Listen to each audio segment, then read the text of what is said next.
the East Coast, not to mention the taxes, especially where I live, pretty high. So, it is Yeah. what it Yep. is. But anyway, welcome to another episode of the Sports PSP podcast.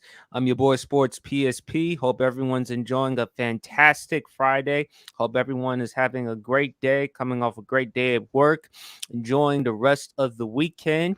And of course, the rest of us, we're going to be celebrating the weekend. College football is back. And we got one of my good friends, Mitch Kofsky, who is the co-founder of the Hardcore Sports Network, back on the Sports PSP podcast. How you doing, Mitch? I'm doing good, dude. I'm doing good. I had a long week, long stressful week, but I'm here. So let's do this. I'm excited. Let's do this. And of course, last week he was not here last week because he had to attend the Atlanta Falcons game and a lot of other festivities. But at the same time, I can't blame him. Undisputed world champ. And please go check out his podcast. Great podcast he had last night. How you doing, brother? I'm going good, man. It's good to be back, man. Missed the PSP podcast last week because I had to go see my Atlanta Falcons. We got drugged, but it was still a good experience, man, for the preseason. But hey, man, I got to stop going to these preseason games, man. They are 0-5 every time I go to a preseason game. So Atlanta, I'm gonna stop doing that to y'all during the preseason. So man, good to be back, man. Mm-hmm. Got a comment right here from Danielle Berry Sports Highlights. What's up? Shout out. That's my guy, Daniel, man. What is up? Yeah, man. Let's talk about NFL, man. CeeDee Lamb, his contract. He got his big contract with the Dallas Cowboys. Correct me if I'm wrong, guys. Isn't he the second highest non-paid quarterback in the NFL? If I'm not mistaken, yes. I'm looking it up right now. I think he is. Yeah, I think he is. You look at, the Cowboys, they had to take care of CeeDee Lamb because first of all, they'd be foolish not to take care of him. Because look, they got CeeDee, Micah, and Dak they got to take care of. Without CeeDee Lamb in that offense, it's going to be hard for Dallas to produce. And on top of that, they also brought in Dalvin Cook, another veteran running back for the team. I don't think that's a good sign for Dallas, though, because, again, they need young running backs. They need somebody to help out. And when you look at CeeDee Lamb, he's deservedly so of the contract. The last 3 seasons, 3 consecutive seasons, Pro Bowl, best year of his career in receptions, yards, TDs. I'm very happy, of course, because I'm an OU guy, even though he plays for the Dallas Cowboys. He did go to my school, Oklahoma, and shout out to OU. First time in the SEC. Hopefully we do some things well. I have no problem with CeeDee Lamb getting his contract. So, and again, 5 years ago, Jerry Jones, he said, Zeke who? Remember when Ezekiel Elliott before he got his contract? So Jerry Jones is known for making these types of statements before, but eventually CeeDee Lamb was going to get his money because CeeDee Lamb has already established himself as a top 5 wide receiver. Some may argue maybe top 3. Who knows? But when you look at his production, when you look at what he means to the team, and he wears 88, that's a very special number. Drew Pearson, Michael Irvin, Des Bryant, some of the greats who've played for the Dallas Cowboys, that number carries a lot of weight and a lot of responsibility. So, that's big for the Dallas Cowboys. Mitch, I'm going to let you go first. What are your thoughts about the CeeDee Lamb contract? Overpaid. I really think it got overpaid. What is up, Philly Special Cards? That's my guy, Spongy. Shout out to him. It's Shout just out. hilarious because, the whole thing with the drama, him holding out and everything. Now you do it, but what about Dak Prescott and Michael Parsons? I don't think they're all going to stay after this year. I think one of them or both of them might be gone. Might be a last season with all 3 of those guys. So that's how I look at it. Hey, I can honestly say this. I don't think he got overpaid. I think he got paid what a receiver of his caliber got. Remember, he almost won the Triple Crown last year. And remember, without him in that offense, those other receivers were very, very lackluster. Now, you did have Brandon Cooks. He's serviceable, but he's not an air specialty type. So he's going to get you where you need to be, but he's not going to put you over the top. As far as him getting his contract, CeeDee Lamb, I have no problem with that. My thing is this: you're going to lose somebody. You're going to lose somebody. Either you're going to lose your best defensive player, or you're going to lose your quarterback at this point in time. And hey, I hate to say it, but it's up to you. It's up to you who you lose at this point, because the thing is this: you can't sign everybody. Or it's the 49ers proving that you can sign everybody, because they've re-signed their entire roster right about now, and they still got $61 million in cap space. So anything's possible when you got the right person at the helm. So the thing is this: hey, good job on getting your money. You're gonna need it. You're gonna need a receiver like CeeDee Lamb is this division, because you have, when it comes to receivers, this division is loaded. You know, you got AJ Brown, you have Dotson, who just got traded. Sorry, PSP. You have Terry McLaurin. You got a little bit of everybody. This is a loaded division when it comes to receivers. And if anybody needs CeeDee Lamb right about now in order to prove that he is the one that needs to be staying, is Dak Prescott. He needs CeeDee Lamb right about now on that offensive side of the ball. Because if he expects to get paid that NBA caliber contract that he's expecting, which is, I believe everybody's saying is going to be upwards to like $70 million, if he hopes to get paid that, he needed CeeDee Lamb on that field with him at this point in time. So I think that it was good that he got it. Hey, receivers are getting paid now, man. It used to be the running backs getting paid. Now I see these big-time receivers, man. I'm loving what I'm seeing. But, guys, that needed CeeDee. And that is why Jerry got him signed. Hey, it's only a question now. Who you going to lose? You're going to lose Mika, or you're going to lose Dak in the next year. Micah, excuse me. I can never pronounce his damn name, man. But, yeah, it's only a question. You're going to lose one. But it's only a question is, who are you willing to lose and who is more valuable to that team? Only time will tell. But, hey, if you're going to lose out on Dak, now's the perfect time. You saw what just happened last night. Colorado. Hey. And we're going to talk about them later on the show. But CeeDee Lamb's contract is a 4-year, $136 million per year deal to make him the second highest paid receiver in the NFL, second highest non-quarterback in the NFL, only behind the Minnesota Vikings, Justin Jefferson. But we got another guest on the show, our boy Grant. Man, how you doing? It's good to see y'all boys. Good to see y'all boys. We got one more guest on the show. Our boy BRF Sports. How you doing, guy? I'm doing all right, man. How's everybody doing this evening? Good, man. We're just talking about CeeDee Lamb's contract. Grant, I'm gonna let you go. What are your thoughts about the Cowboys giving CeeDee his money? You know, I said this when this whole thing was going down. I knew someone was going to get the raw end of the stick with this, because when you have 3 top caliber players on that team, you're going to have to make sacrifices. And I think they overpaid? Yes, because paying him $100 million guarantee to give him a $38 million signing bonus, and he's going to get an average annual salary of about like $34 million. I just don't know. I feel like somebody is going to get screwed. And if it's Dak or if it's Micah, that's just going to cost them. But the whole thing just seems weird to me that he would hold out, and then they're like, you know what, let's go ahead and pay him. And I understand you can't lose CeeDee. Like we all have to completely understand. If they gave up CeeDee, that's like a huge blow to that offense. But my biggest concern with this move is, like, if they were willing to pay him this much, they had to have seen that they had to put a lot of trust in him.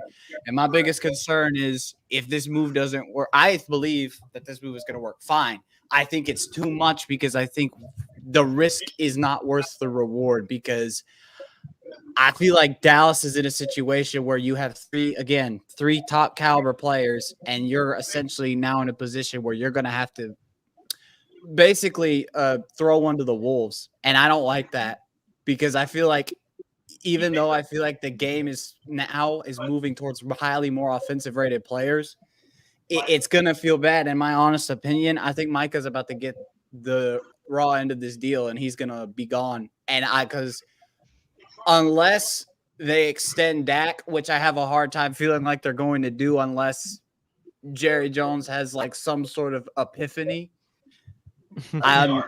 which I have a hard time doubting that's going to happen. But it sucks because I feel like I'm looking at Micah right now, and when he's going to ask for his money, they're going to have to giving it all to CeeDee and Dak, and it sucks. But I don't think this move was smart to pay him that amount of money. I wouldn't have gotten to 134 million. But if that's what they think they need to be able to keep that offense at the top level of that division, then they have to do it. I just wouldn't have paid it that much. I think it's too much of a risk. And I don't think for CeeDee Lamb, after all the kind of craziness we had, holding him out and now getting this crazy contract, I just think it's crazy that Jerry Jones decided to pay him that money. But that's just my opinion. Before I let BRF Sports go, I want to shout out to Philly Special Cards, Mitch's guy. He has a comment right here. Micah, the future Eagle. Hey, you never know. Micah Parsons used to play at Penn State, and to Champ's point, the Washington Commanders, they just traded Jahan Dotson to the Philadelphia Eagles. So you never know. The Philadelphia Eagles, at one point, they were the Philadelphia Bulldogs. Now they're the Philadelphia Nittany Lions. So BRF Sports, what are your thoughts about the CeeDee Lamb getting his money? What do you thought about Jerry Jones ultimately giving him his money? 4-year, $136 million. This move tells me, Dak Prescott, we wish you well in your future endeavors. That's what this tells me. That's what this tells me. Dak's gone. Dak's gone. I mean, this tells me Jerry Jones would rather go with a youth movement. You keep CeeDee, you would be stupid not to keep Micah Parsons at this point. I think Micah Parsons, if I'm Micah Parsons, I'm smiling because Jerry Jones has basically said, yeah, I'm going with the youth movement. One of them's got to go. I'm keeping Micah Parsons and I'm letting Dak walk because I think Jerry Jones is starting to get a glimpse of the potential of what the quarterback draft is going to be next year and how it's going to be loaded down next year. And I think he's going to take a shot and he's going to draft one of them next year. That's what I think is going to end up happening because I think there's going to be enough to where even if they don't have even if they're not like a top 10, like top half of the first round team, which I don't think they're going to be, I think there's going to be enough quarterbacks that's going to be available in the draft to where I think they're going to snag one. If not the first, maybe the second, but I think they're going to, one of their first picks is going to be a quarterback next year. I think Dak Prescott is gone after this. If I'm him, I'm playing this for my next deal. I'm playing like I'm not coming back. And I'm scoping out the competition in the offseason. That's what this move tells me. I think this is Dak Prescott's last year as a Cowboy. And it's funny because when Champ remembers too, when we did the podcast, I think the question was posed, who do you let go between Dak, CeeDee, and Micah? I said CeeDee. From the standpoint, I feel like the wide receiver position is one of those is probably like one of those positions where you can go by committee and still get pretty good production without necessarily having a true number one receiver. But with CeeDee Lamb getting his money, Dak's not coming back. And like I said, Jerry Jones is probably gonna looking at this saying, okay, I got one young guy. I might as well just keep my other young guy, keep Micah Parsons, give him his money, because we know how much of a premium pass rushing is in the league nowadays with how offensively driven the league is nowadays. You got to have guys that can rush the passer, can get to the quarterback and sack the quarterback, and can get their defense off the field and get their offense back on the field. So I think, this move tells me Dak Prescott's gone. And this is Jerry Jones doing his best John Laurinaitis and wishing him well in his future endeavors is what this is telling me. Dak Prescott's gone after this. Well, we kind of had the feeling that Dak Prescott was kind of leaving because, again, either that or you're going to have to pay him $60-70 million. And, if Dak Prescott were producing, if he were like a top 5, top 3 quarterback, if he were in the same conversation like with Patrick Mahomes, Joe Burrow, Justin Herbert, Lamar Jackson, you're not letting go of Dak Prescott. I just think with Dak, he's seen enough. And the bigger problem, I've said it before, and I've said it again, and Dallas Cowboys, look, y'all can get mad at me all y'all want. I don't care. You're not winning anything with Jerry Jones running the show. You're not. You're not. As the owner, as the GM, look, Jerry's a great businessman. I give him a ton of credit. I've said it before, champ, about Mike McCarthy. I don't want to dwell on the past. With Mike McCarthy, the only reason why he was there is because, again, Jerry wants a yes man. Heck, he invited him over to the crib for beer and nachos. So, I mean, ain't nothing wrong with beer and nachos, folks. Let me set that for the record. But my thing is, with Jerry, he's not going to change. Jerry's going to continuously do whatever he wants to do, and the Dallas Cowboys, they're going to go as far. Let's talk about Brandon Aiyuk. Oh, I got some. Oh, you know what, Grant? I'm gonna let you go first. I got some What are your words for thoughts it. about the deal? Oh my. Okay, you know what? Let's start this from the top. 3 months, actually, not even 3. 5 months. 5 months we sat here and listened to all this rumors. He's going to New England. He's going to Pittsburgh. The Pittsburgh deal's gonna happen. This and that. You sign him to like 140. Look, and this. I got to a point. I'm not even gonna lie. Where I was just like, if I had a guy like him that was holding out, I would have just said, I know it's stupid, but I would have said sayonara because I couldn't do it anymore. Like they weren't going to. I honestly thought they were just gonna let him walk, and in all honesty, I wouldn't have been surprised if they did.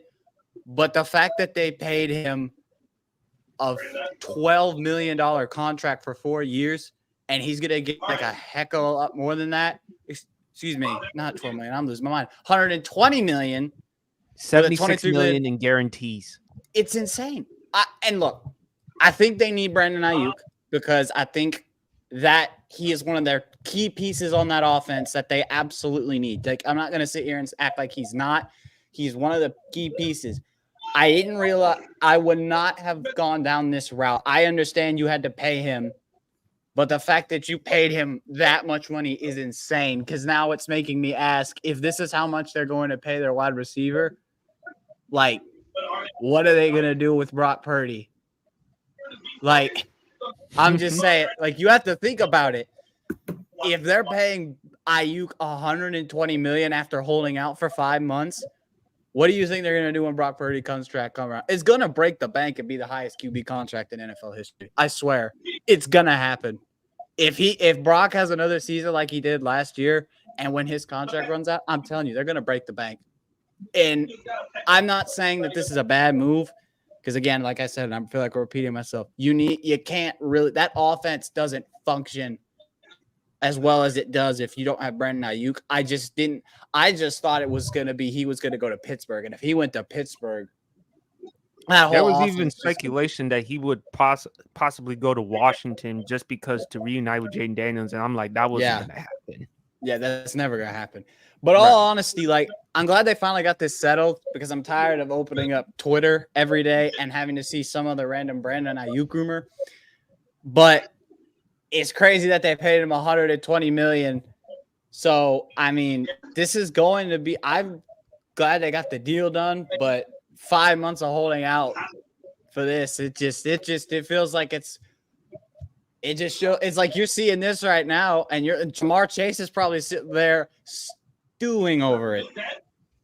Mm-hmm. Like, because because y'all forget, he's trying to get paid too. Oh, and if that's how much they're gonna pay Brandon Aiyuk, I'm just saying they're gonna have to pay Jamar something out of this world. Don't forget, Grant, they got to take care of T. Higgins. T. Higgins ain't staying. Oh no, he's gonna leave. Oh, he's gone. He's going to leave. I think he's leaving. There's no way you're going to stay there's no way you're going to stay because when they pay Jamar, this is going to be a hot take, and y'all are going to hate this. I don't care. It's going to break Jefferson's record payment. I feel like that's not a hot take. Oh no, it's going to. That's not a hot take. Not when I'm saying like I'm not saying like higher than that. I'm thinking like 30 million higher than what he got paid. 30, 40. Still not a That's hot not take. It's still not a hot take. I just think it's gonna be crazy when they pay him because they're gonna shatter the bank. But look, Brandon Aiyuk needed to stay, and the fact that they finally got this deal done is it's good, but just crazy that it was 120 million. BRF. The piggyback off of that, I think Jamar Chase is probably gonna end up getting 40 million a year. To be honest with you, it wouldn't shock me at all. Jamar Chase is breaking records when he get his contract, so we might as well just get prepared for that. But I was actually one of those that called Brandon Aiyuk staying in San Francisco. I wasn't shocked at all because I just felt like it was drawn out too much, and it just got to a point where the trade value. I mean, it was like, okay, yeah.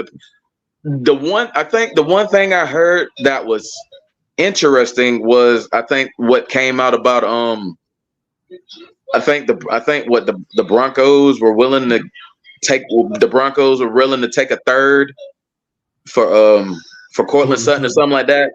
And then the Steelers were going to do the deal for Brandon Aiyuk, and then when the Broncos said no, the Steelers were like, okay, and then they just and then that was it, or something. Yeah, it was something like that. But yeah, I wasn't shocked, but I really wasn't shocked by this at all. And another thing is he did all that just to take the initial contract that John Lynch offered him in the first place. So it's like you did all that just to take the exact same contract you were offered from the get-go. So that's why I kind of feel like I think, and ultimately, I mean, all this for nothing. If you want. Exactly, all this for nothing. And I mean, and I feel like if you're serious about wanting to win, you might as well stay in San Francisco anyway. That's your best shot. I mean, don't get me wrong. I think he would improve the Pittsburgh Steelers had he gone there. But I mean, even if he goes there, I'm still looking at them third best team in the division. I'm still looking at them as the third best team in the AFC North behind Baltimore and Cincinnati. So I mean, he made the right choice staying, but I do kind of feel like us as following the league, as following sports and all that stuff, we wasted a lot. I feel like we wasted a lot of breath talking about this because ultimately he did what me personally I felt he was going to do in the first place, which was stay in San Francisco because they're the best opportunity for him to win and possibly get a Super Bowl, which they are one of the prohibited favorites in the NFC to get back to the Super Bowl. So I mean, he made the right choice in taking that money with a team that's giving him the best chance to win. So I'm not surprised at all that he ended up staying. Mitch, I'm not surprised that he's staying. I mean, when you look at Debo and you look at Aiyuk, Debo does everything. Like, he runs, he catches, he's in the backfield, he does everything. Aiyuk is actually the better true wide receiver. The true wide receiver is Brandon Aiyuk in the red zone. That's where he shines. So give him the ball. It's perfect. Him and McCaffrey are going to do well. Same with George Kittle. I wanted him to go to the Steelers to get him out of the NFC so the Eagles have a clearer path. But it is what it is, man. Aiyuk is still on the 49ers. Saving the best for last. Champ. In the great words of Nick Nolte off of Blue Chips, those guys have got the best players money can buy. The best players money can buy. And that's what I've been saying all year when it came to San Francisco. They got the best team money can buy. And I'm just going to be real, man. Them keeping Brandon Aiyuk was pivotal, man. And depending on if Ricky Pearsall can finally get healthy, I know he's a rookie. It's going to be interesting to see what Brock Purdy does with all of these weapons. I mean, all of these guys are under contract for years to come. I mean, you don't have any free agents. I mean, they just re-signed Christian McCaffrey. The only person I'm really worried about as far as, this offseason comes along is really Trent Williams. But as far as everybody else, they've taken care of everybody else. They're signed for at least the next 2 to 3 years. So they're going to have a couple chances to run it back. So, I mean, it's pretty much Super Bowl or bust for them at this point. I mean, like I said before, out of every team in the NFC, it's pretty much like a 3-man race. It's them, the Eagles, and I will say I would say Detroit. And then the rest of the conference, you can line them up where you want to come. So I mean, I won't mention the Atlanta Falcons because I don't want to speak too soon. But the thing is this: it's 3-man race. Those are the big three as far as the top 3 teams. And I put the San Francisco 49ers right at the top. Now, hey, look, you got these tools. We don't want to hear no more excuses. You no longer have any distractions. No more distractions if you're going to keep one of your better receivers. You don't have a distraction over your head about keeping Christian McCaffrey. You re-signed him. Debo got paid. Everybody who is pretty much the catalyst of that team has gotten paid, and you added a piece in Ricky Pearsall. I don't want to hear no more excuses if the 49ers don't win it in the next at least 2 years. I don't want to hear anything else. I don't want to hear nothing about Kyle Shanahan, about none of that, because the thing is, like I said, you got the best team money can buy.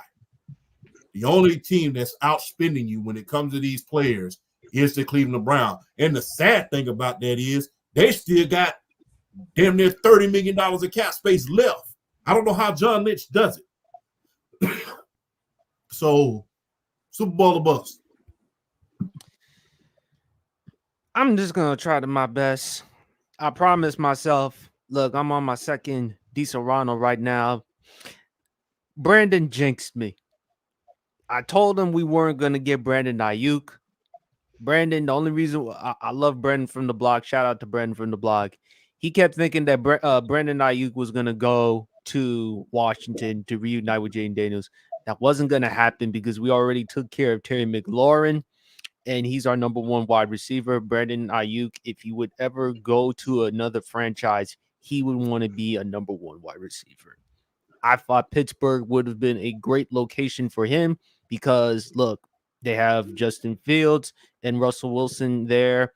He can establish himself as a number 1. But look, thank God we can end all the speculation, all the stuff about Brandon Aiyuk. Where is he going to go? We knew he was going to leave Cleveland. I think, guys, correct me if I'm wrong, he exercises no trade clause just to not get traded to Cleveland. Mm-hmm. All right. So my thing is, look, man, this is bad if you're the Commanders because you didn't get Brandon Aiyuk. And then on top of that, you traded Dotson of all places to Philadelphia. You're giving him to another weapon in Philadelphia. Thank you for that. I really appreciate it. Thank you. Yeah, early Christmas gift. Okay, thank you. Christmas already in Philadelphia, already hell in New Jersey and DC right now. Hey, it's bright in this part of Jersey. I don't know what you're talking about, bro. I'm in Jersey. I live in North Jersey. Over here. I live in North Jersey. I'm in South. It's bright over here. Listen, man. Look, and to Grant's point, you're gonna have to figure out what you're gonna do with Brock Purdy. Now, Brock Purdy, if he could replicate another year like he had last season, you're gonna have to pay him. Dolphins, they already paid Tua Tagovailoa, despite the durability issues, all the things that transpired under the Dolphins. Now, look, Brian Flores, it was reported that he wanted Justin Herbert in the draft. The Dolphins decided to go with Tua. So, look, I'm glad that the speculation is over with Brandon Aiyuk. We can focus now on football. And if you take him out of the equation in San Francisco, I still think they'll be okay, but he's clearly their number 1 wide receiver. I love Deebo Samuel, but he's not Brandon Aiyuk as far as a route runner. Deebo is great as far as yards after catch, his physicality, the running component. But outside of that, in terms of wide receiver, Brandon Aiyuk clears him, in my opinion. But folks, BRF, I'm going to let you go first. College football. What were your thoughts about Florida State getting upsetted by Georgia Tech? Ooh, okay. I get to repeat what I said last night. Okay, basically what I said last night was I don't want to hear Florida State complain about health anymore. Because last year they had a built-in excuse when they played Georgia in the bowl game. Like, we weren't healthy. A lot of our guys, we sat, for the NFL draft and da. but forgetting the fact that Georgia still gave them the work with second and third string players. But that's beside the point. Now, don't get me wrong, Georgia Tech is an up and coming. They're coming back up again. I like what Georgia Tech is doing, but Florida State, you should still beat them. I don't want to hear you complaining anymore. You lost to Georgia Tech, fully healthy, fully intact. I don't care if it was a neutral site. I don't care. You lost to Georgia Tech. I don't want to hear you complain about last year anymore. Let it go. You had the built-in excuse, but you don't have it anymore. You're supposed to come back in fully healthy. You're supposed to. I mean, from what I get, you were mad about the college football playoffs. So a lot of your guys basically like, oh no, we're not playing the bowl game against Georgia. So okay, you're fully healthy. I know all those guys aren't there, but you're fully healthy. You come back, locked, loaded, ready to go. I expect you to maybe not necessarily run through Georgia Tech, but I expect you to beat them by a fairly healthy margin. And then you lose to them. I don't want to hear nothing about last year anymore. As far as I'm concerned, I take Florida State about as seriously as I do the Dallas Cowboys at this point. I don't take them serious at all. They can go on about their business for all I care. I'm just saying. And it's not just me being a Georgia fan and hearing all them boys complain and hearing all of them fans complaining. But it's like, come on, man. You got to. This is your opportunity to make a statement to show everybody. See, what did I tell you? We're healthy. We here to do work. And you got the work put to you by Georgia Tech. So I don't want to hear nothing else about last year. Do I think Florida State's going to be around come late in the season? Yes, because I do think they're going to pick themselves back up and play good football. I just don't want to hear anything else about last year, and I don't want to hear complaining about everything else. So if you put yourself in a similar situation, I'm going to be like, you better get your asses out there and play. I don't want to hear nothing else. Play. Just go play. Don't complain about nothing else. Don't complain about nobody sitting. None of that. Go play, because you need to beat somebody for me, for somebody like me to get me back in your good graces. I can't take you seriously at this point. And shout out to Georgia Tech for going to Dublin and showing up to Dublin, being ready to play and getting that win. Shout out to Georgia Tech. I'm really enjoying what they're doing at that program to get them back to relevancy again. I think Haynes King is doing some work as their quarterback. He's a good player, and shout out to them for going out there. And the thing is, this is not like a ridiculous upset to me, because Georgia Tech has beaten Florida State before. This is not like, oh my God, Georgia Tech beat Florida State. No, Georgia Tech usually hangs with Florida State. Florida State usually doesn't always blow them out. So Georgia Tech beating them, for me, it's like, oh, okay, Georgia Tech hangs with them usually year to year anyway. So this really doesn't surprise me.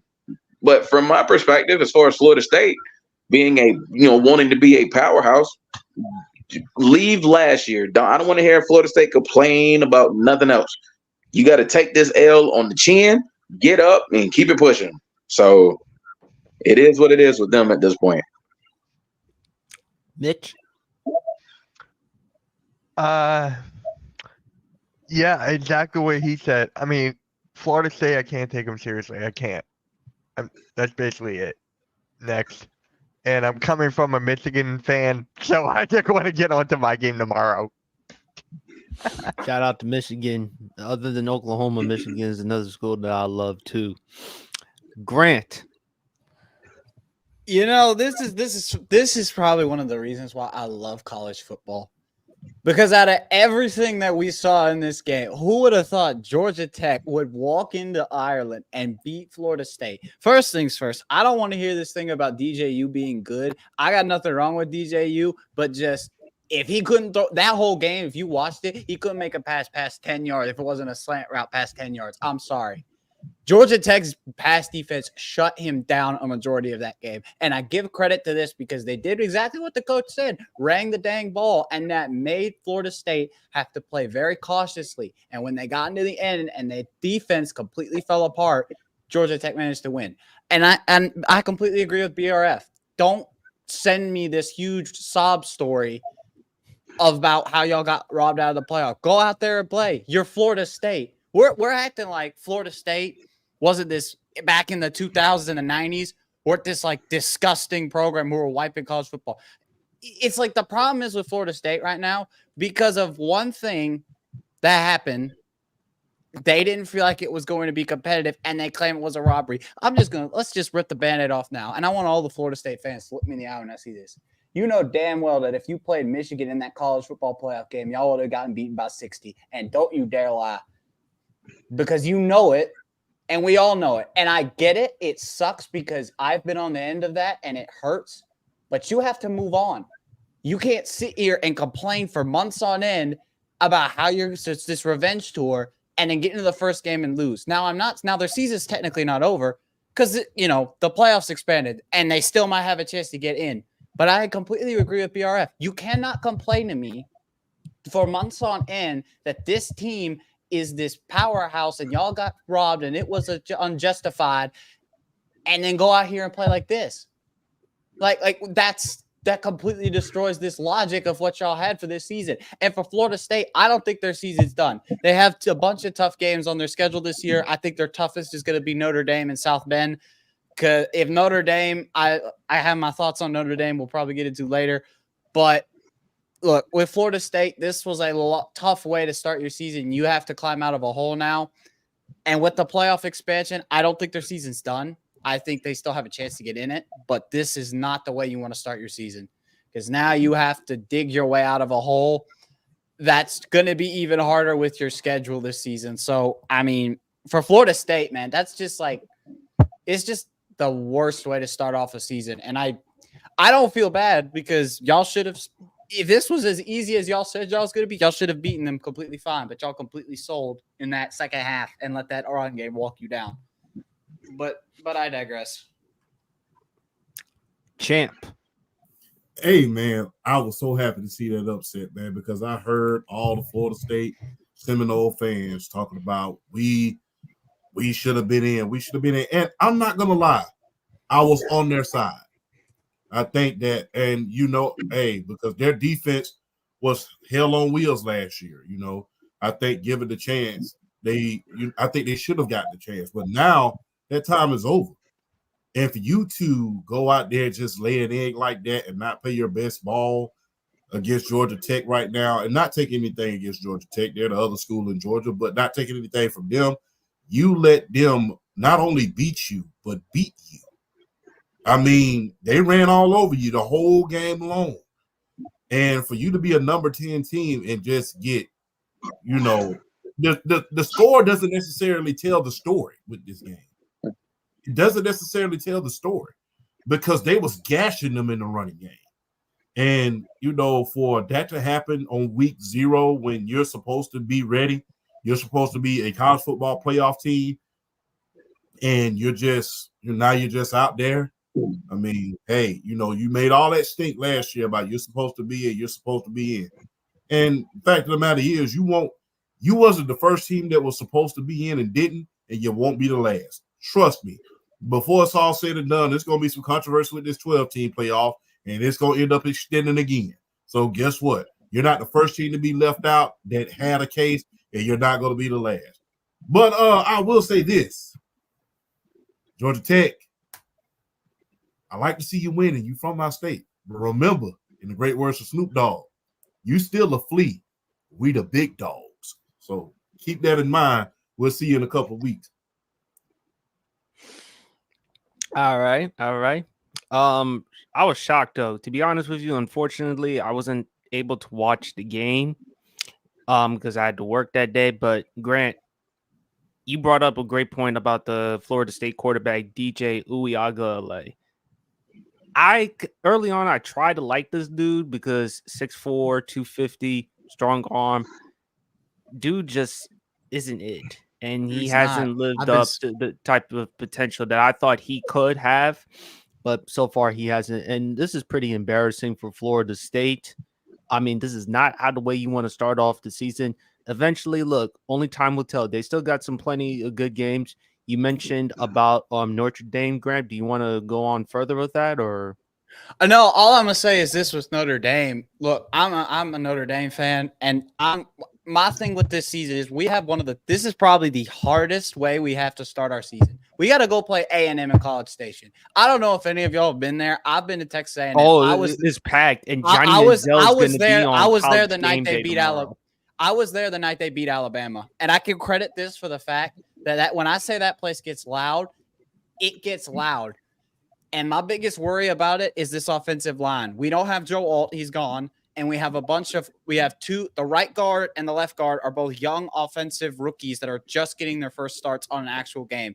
And I am so concerned about the protection of Riley Leonard because I think Riley Leonard, before the injury, is an extremely talented quarterback. I think getting him was the best thing that we needed because I feel like with what we had on our depth chart, that's what we need. But going into an environment like this, we have to be on all 10 toes. And my biggest thing with Notre Dame is, and I've watched this for years, every time they get into an away environment, they play like a D2 school. That's not me trying to be like negative Nancy over here. I'm just being honest. They did it last year with Clemson. They literally looked like a completely different team than the one that we saw at the start of this season. And I don't know if Notre Dame right now, and this is where I feel like it's more worrying for Marcus Freeman. I don't know how much longer Notre Dame fans are going to be fine with sitting on this bottom rope of being like this 10-2 team. Because Notre Dame is prestigious for their national championships. The fans are getting to a point where I feel like a lot of them are going to expect this idea to get to that next level. With the play again, and I keep repeating this, with the playoff expansion, one loss doesn't toss your season in the dirt. I think how the playoffs going to work, it's going to be mostly one-loss teams. Maybe a two-loss team gets in. But I feel like this game, for both sides, is going to determine a lot. For me, is if can Notre Dame actually go in and play consistent football in this tough environment. Because if you go in and beat A&M, look at the rest of their schedule. The only tough game they have after that is Florida State, if at all. So all I'm saying is this. If Notre Dame wants to win this game, that offensive line has to protect Riley Leonard for his life. They cannot let Riley Leonard scramble because it will end horribly. And in an environment like College Station, it's extremely difficult to play. And I think this is going to be a close game. And I honestly think A&M could edge it out because I think they're going to win it by maybe like a field goal. But I've seen crazier things happen, so you never know. Oh, the Notre Dame and real quick, the Notre Dame A&M game. I mentioned it last night. That's my upset. That's my upset special. A&M could legit get Notre Dame because I mentioned it last night. Notre Dame never travels well in big time environments. They never travel well. Even if they do play well for a half, like whoever they're playing in the second half, they just get hot and they just run them out the building. They never travel well. So yeah, this is like Notre Dame's A&M is upset alert because Texas A&M can beat them. Can I ask Brett a question real quick? Go ahead, champ. PSP? Go ahead, Hey, champ. considering how easy the schedule is after y'all travel, if y'all are able to pull out this game, do you think Riley Leonard can be a Heisman Trophy candidate this year? Because before he got hurt, he was doing real good down there in Duke. Especially Duke last year. I think my biggest concern with Riley Leonard is if he can play with the weapons, because we lost one of our top receivers in this upcoming returning team to FIU, and we lost a few of our weapons. So I feel like if Riley Leonard can play with these weapons, I wouldn't be surprised if he could be Heisman. I mean, look, it's the start of the season, and I don't want to put an expectation on this kid too soon. I've been watching the film. I've been doing my research. Riley Leonard, from what I've seen, is an extremely talented quarterback. He can when he's under pressure, he can perform well. And especially in environments where it's like, especially when he's in the pocket, it's consistent. He can make clean, accurate passes. It's very good on the deep threat. I think this guy's going to be a very good shot for a Heisman candidate. But right now, I don't want to put that expectation out. I'm not saying he can't. I just think with the weapons he has, it's going to be a lot tougher than a lot of people think. But if they beat A&M, he can be in the running.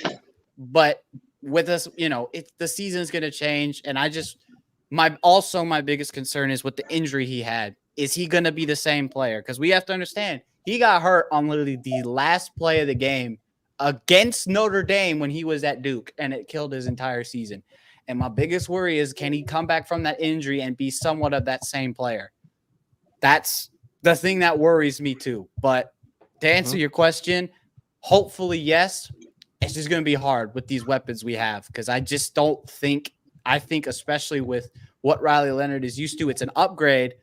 I just think it's going to be a lot harder because a lot of the players that he's going to have are young, talented freshmen and sophomores who haven't really gotten a lot of a start yet. So I'm hoping that he does, but by the way, the Aggies are 3-point favorites into winning that game tomorrow night against Notre Dame. But and also for Aggie fans, Texas A&M great Johnny Manziel will be there for College Game Day as for the picks. So it's going to be pretty exciting for College Station. But Grant, I do think that I will actually pick Notre Dame to win this one. It's going to be a close one, but I'm going to go 24-21 Fighting Irish. It's going to be a close game, though. It's going to be a thriller, but I do think it's going to be a game-winning field goal, and the Notre Dame will come on top. But anyway, let's talk about another game yesterday. Y'all saw Colorado? Y'all saw Shedeur Sanders and Travis Hunter? Boy, they put on a show. Yeah, they did. Oh, my bad. I did not mean to interrupt, my bad. No. It's good, champ. Even though it was a close game, though, against North Dakota State, 31-26, though, I'm still not sold on the defense of Colorado, not one bit. Even though, but Shedeur Sanders, boy, he was making some big time throws, and Jimmy Horn Jr. But Travis Hunter played almost every snap in that game, man. Look. Even though Colorado, I don't expect much from Colorado. Prime has received some criticism, but hey, man, they can put on a show. They still got a lot more improvement to do regarding the defensive line, the offensive line, but Prime knows what he can do as far as with the skill players. So, Chad, I'm gonna let you go first. What were your thoughts? Number one, for people who say they should have mopped the floor with them, you obviously don't watch football because North Dakota State is a powerhouse. They got 17 national championships for a reason. So don't be sitting around here saying they should have mopped the floor with them. No, it don't work like that. I even told people back when Appalachian State upset Michigan back in the day. Hey, they had just came off of the national championship. Off of the national championship themselves. Don't every team that you play, just because they are below you as far as D1, D2 is concerned, does not mean they're a pushover. They just won a national championship back in 2021, and then they damn near won one, I think, just last year. They got to the finals. So you can't underestimate them. And that just goes to show how good of a coach they have up there in North Dakota State because they was able to hang with them. My biggest concern is, man, number one, Colorado, y'all got gashed in them running game. They ran for over 150 yards. That's not good. And they kept you on the field all day long. If you look at that first half, that defense was on the field over 11 minutes. You talk about Marty Ball, Marty Schottenheimer, rest in peace to the great one. That was Marty Ball to the fullest. Another thing, Shedeur had, if you are a scout right now and you are questioning anything about Shedeur Sanders, I think you're nitpicking at this point. Because at this point, he's running for his life out there, and he's so darn poised in that pocket. He's moving up and around. Throws that he made to Jimmy Horn Jr. with the offensive line, man. Yeah, he is poised. Granted, the offensive line is a little bit better than they were last year, a little bit, but it's not much. Shedeur was still kind of running for his life out there, and he was stepping in that pocket and finding ways to make plays out there. So if you are an NFL scout, this is the guy you need to look at. I know Carson Beck is there. I know Quentin Ewers is there. I know a lot of great quarterbacks are there. But he doesn't have an offensive line like any of those players. And he's out there performing like this.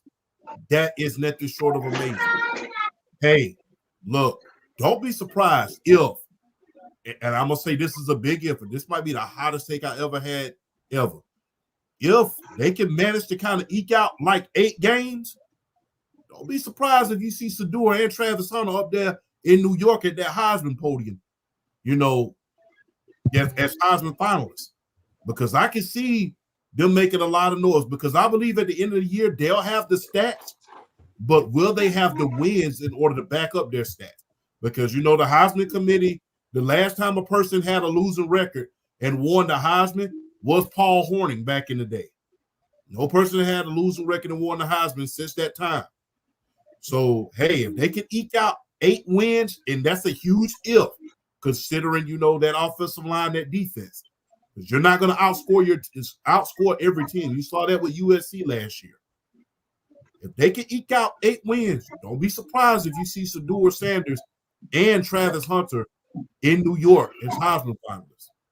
But they got a lot of work to do for that O-line, and they have a lot of work to do with that defensive line. Like I said, O-line, in my humble opinion, the most important position in football. The quarterback can't throw when he's on his back.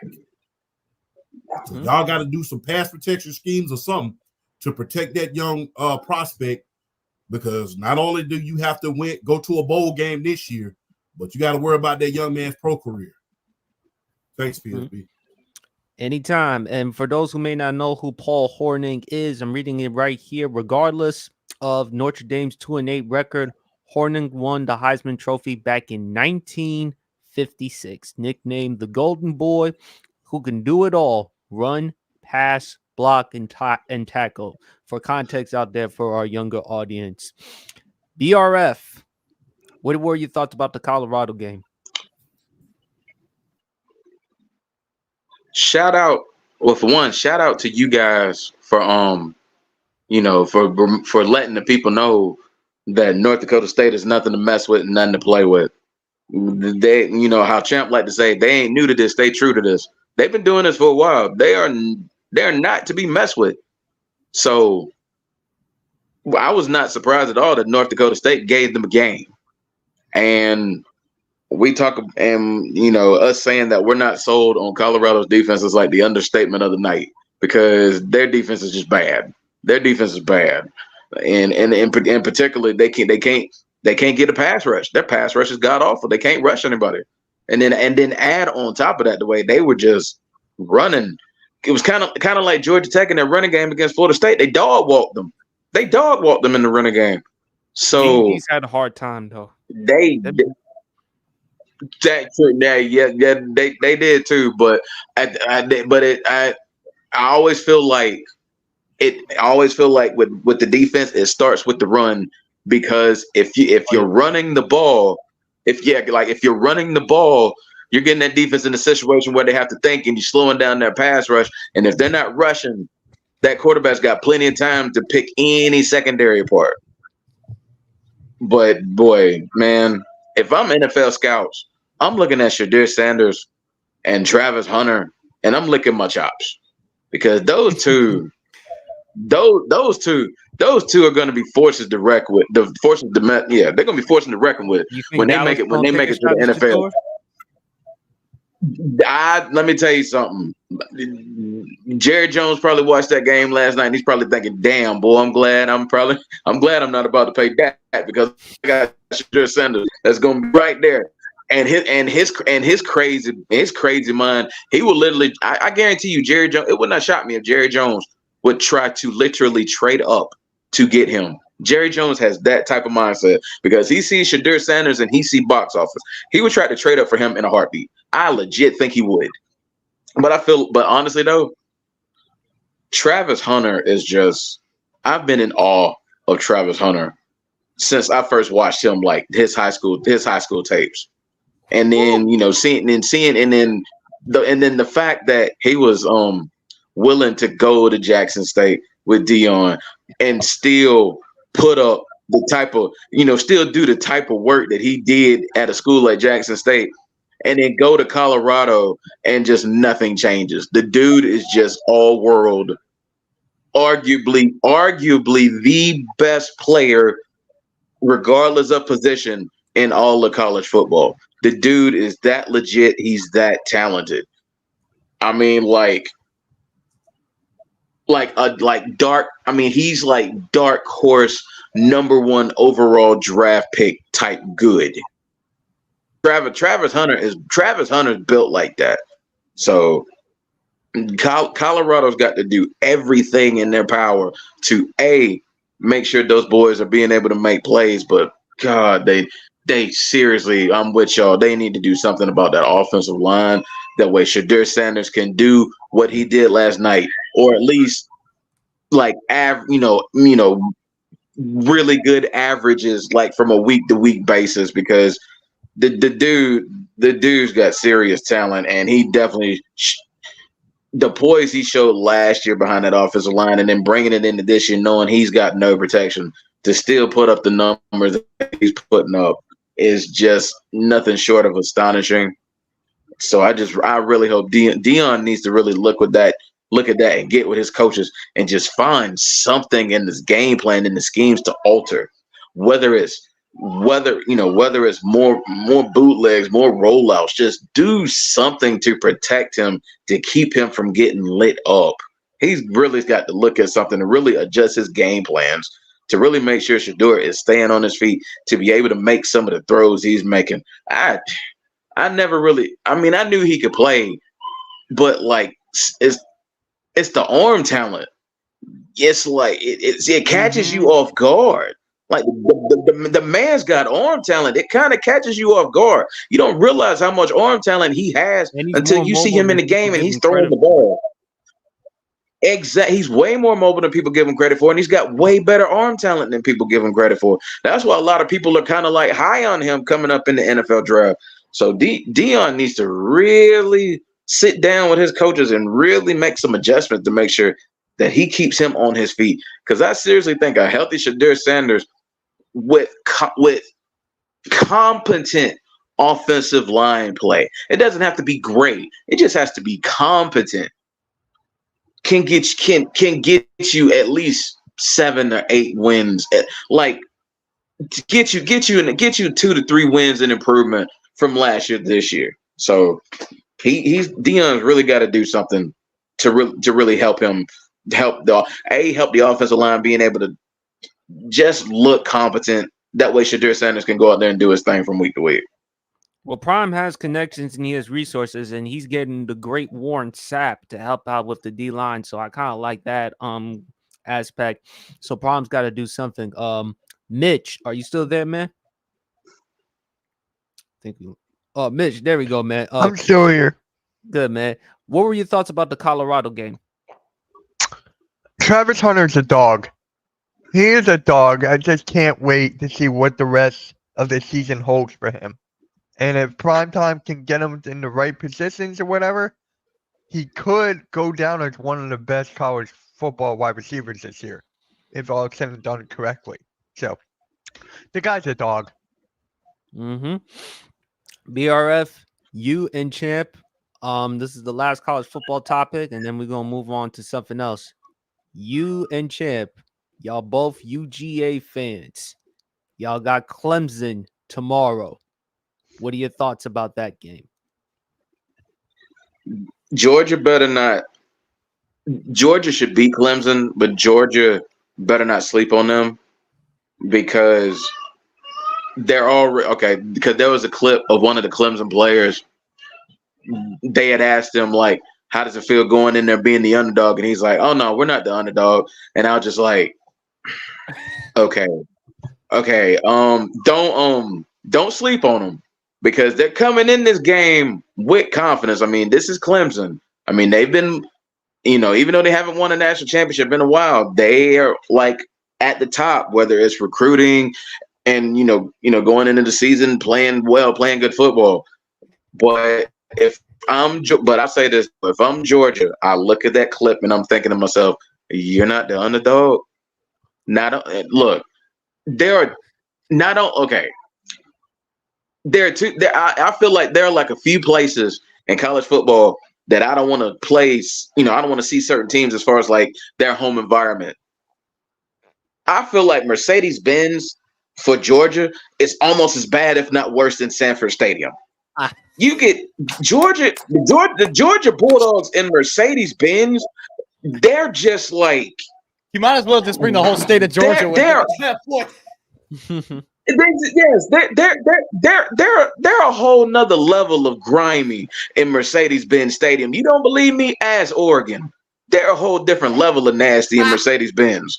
So if I'm Clemson, I tread lightly because Georgia's not just Georgia bringing Athens, Georgia bringing Atlanta, they bringing Albany, they bringing Columbus, they bringing everybody there. So Clemson better they better watch what they say coming into this game, because the last thing you want to give a team like Georgia, who's coming into the year as ranked number 1, the last thing you want to do with a team like Georgia is give them any type of bulletin board material.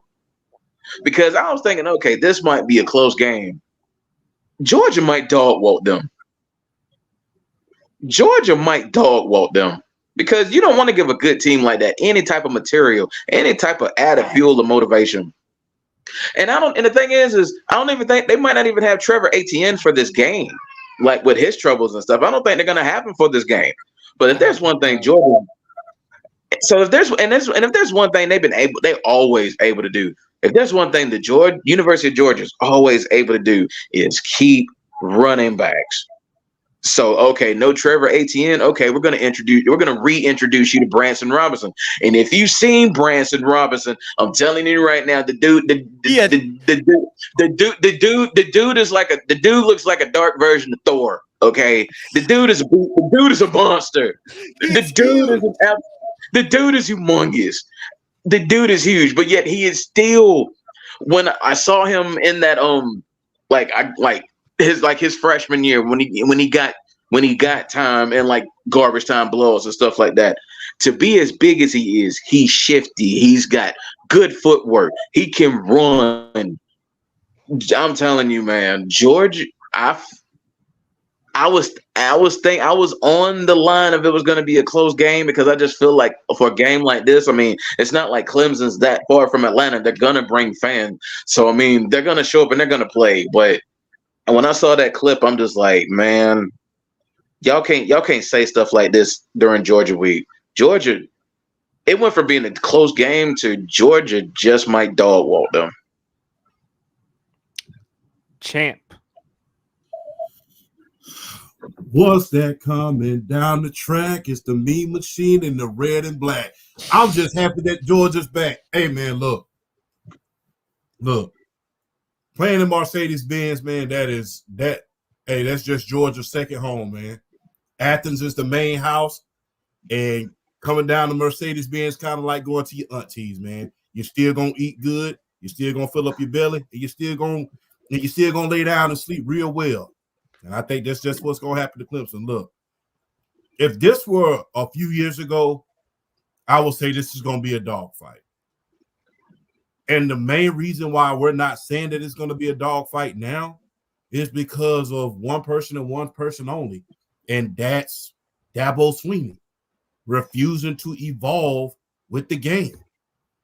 I mean, I hate to steal somebody else's quote, but hey, in the great words of Triple H, you don't evolve, you die. Mm-hmm. And at this point in time, Clemson is kind of dying a slow and painful death. And you have to ask yourself, are they simply in the rankings just because they're Clemson? Yeah. We're not seeing them get them super recruiting classes like they did before. We're not seeing these breakout players, number 1 in the country, coming to Clemson anymore. So the thing is, years ago, this would have been a major showdown. This would have been Dabo versus Kirby Smart. All his glory. Could we see this as a preview of the national championship, for the first time ever? Years ago, we would have been saying that. But because Dabo is refusing, Coach Dabo Swinney, is refusing to evolve with the game and what it's becoming, this game is just being looked at as, hey, if Georgia don't win, this is probably the biggest upset arguably in the last 3 years. That's how it's gotten. You have to evolve.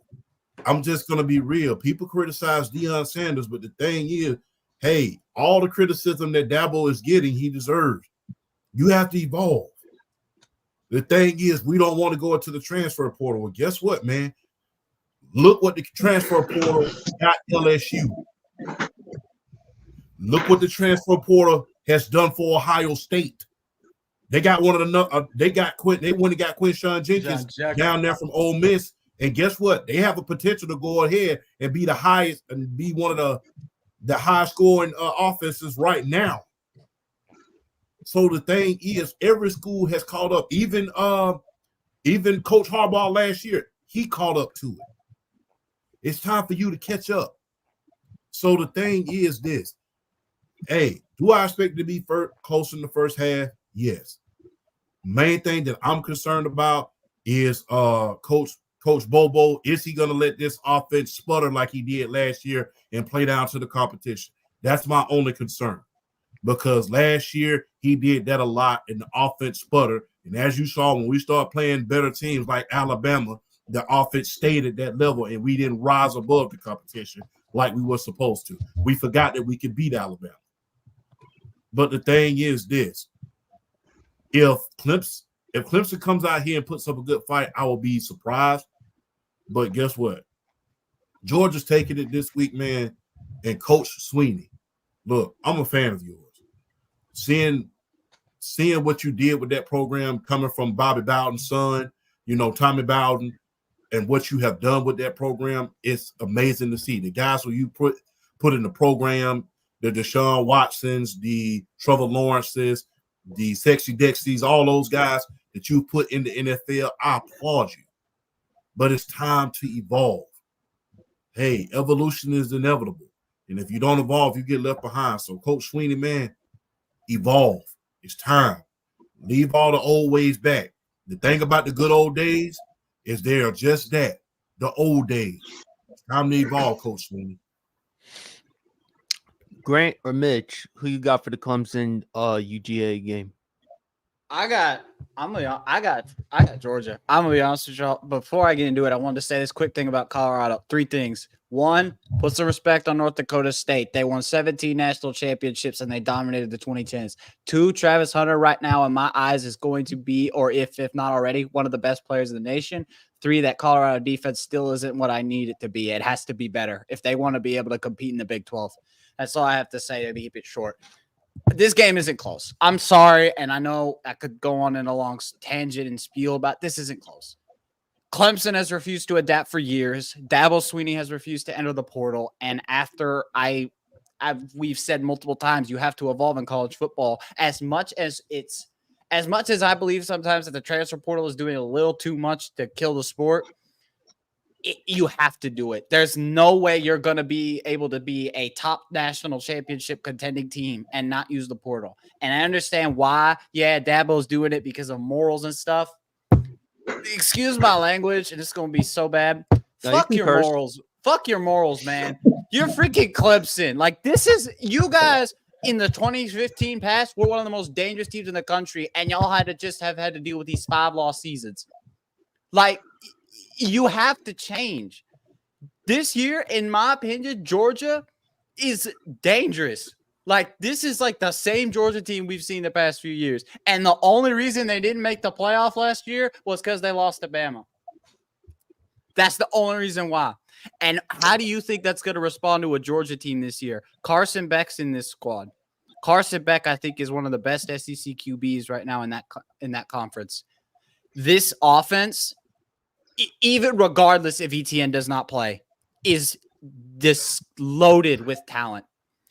I don't think this is going to be close. I think they're going to blow them out by like 20 because I don't see a way Clemson is going to stop that team.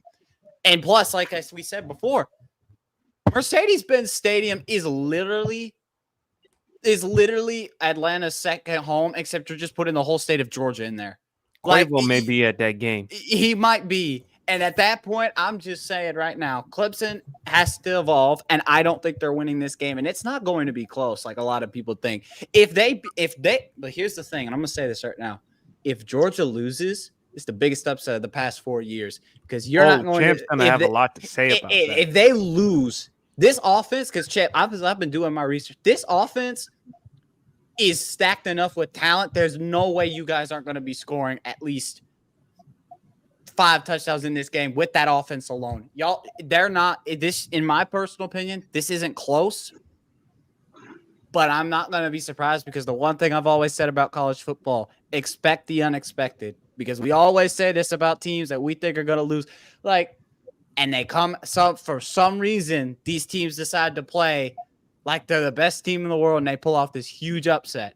So I'm not right now. I know this game's probably going to be a shutout, but expect the unexpected. That's all I'm going to say. Mitch? Go ahead, Mitch. No. I'll let him go ahead, and then I'll add one more. Go ahead, Mitch. Georgia has no excuses here. None. They should blow them out by at least 40 or 50. No excuse here. Basically it. No excuse. BRF? I'm gonna give Clemson a little credit. I don't think they're gonna beat them that bad, but this is what I'll say. It hinges on the first quarter. I feel like the first quarter is going to tell a huge, deep tale as far as the way the rest of this game is going to play out. But here's my thing. With Mike Bobo being offensive coordinator, when he finally decided, like mid-season, late season, before the SEC title game, when it looked like he finally decided to let loose and let that offense do his thing, they were one of the scariest units in college football. I feel like if he comes out of the gate and just like, you know what, I'm gonna let Carson Beck do his thing, it could get ugly fast, because Carson Beck showed late in the season he's got good arm talent, he's got good arm strength, extremely accurate with the football. Is already knowing how to make reads to go from his first to his second to his third. He's already understanding the concepts of everything. This and just to be funny, I feel like if Sanford Stadium is the state jail, Mercedes-Benz is the state penitentiary. This is how I feel they're going to do. This is what I feel they're going to do to Clemson. I think that's that. I'm telling y'all, man. People don't understand. I know Mercedes-Benz is technically a neutral site. Watch tomorrow and watch how much red is going to be in that building. It's going to be. I'm telling you, man. Mercedes-Benz Stadium should not be one of the scariest home field advantages in college football. But for the Georgia Bulldogs, you bet it is. I'm telling you, man. Clemson better go in that stadium with heads on swivels. That's all I'm gonna say. Before we move on to the music and entertainment, Caitlin Clark had a game, man.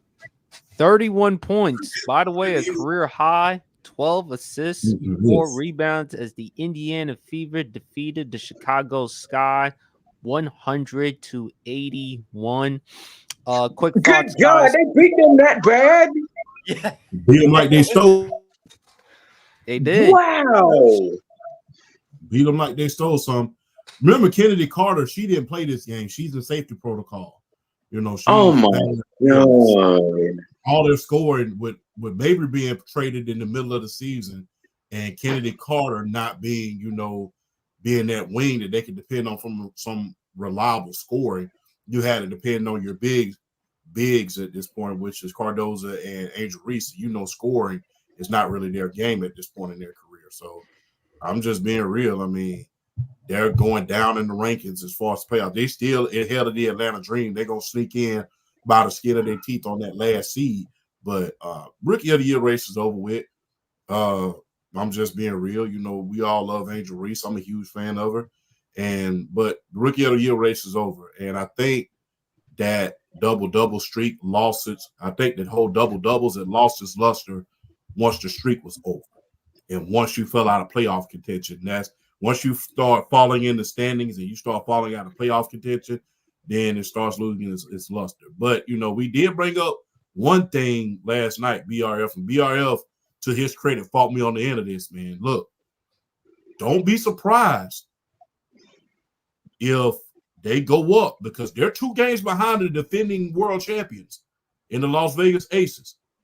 They're 2 games behind. Don't be surprised if they go up in the stands and get past the Las Vegas Aces in them standings, that you start hearing that MVP talk for Caitlin Clark. Don't be surprised. because they started 1-8 at the beginning of the season. They started 1-8. And since the Olympic and / All-Star break, they have been on a tear.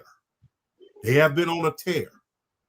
And then I think BRF brought this up last night. If it comes down to that final playoff spot, them going ahead of the Las Vegas Aces, and they beat them back-to-back because that's their last 2 games. They have to play the defending world champs back-to-back their last 2 games in September. They beat them back-to-back against Asia Wilson versus Caitlin Clark. You're going to start hearing some conversations and some narratives in the media. Watch and see.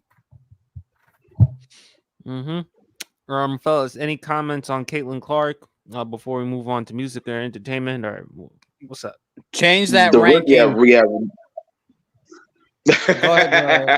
Change that ranking. No. You'll put Angel Reese above her. Look, I got nothing wrong with Angel Reese. I think she's a talented basketball player. Caitlin Clark has been hooping this entire season, and I'm not the one to try to push these agendas. If the WNBA screws her out of Rookie of the Year, I'm literally going. No. They cannot rob her of it. If she's been balling like this all season, and if you scrub her for that, it's gonna look so disgusting on y'all's repertoire. Give her Rookie of the Year. There's nothing else. End of discussion.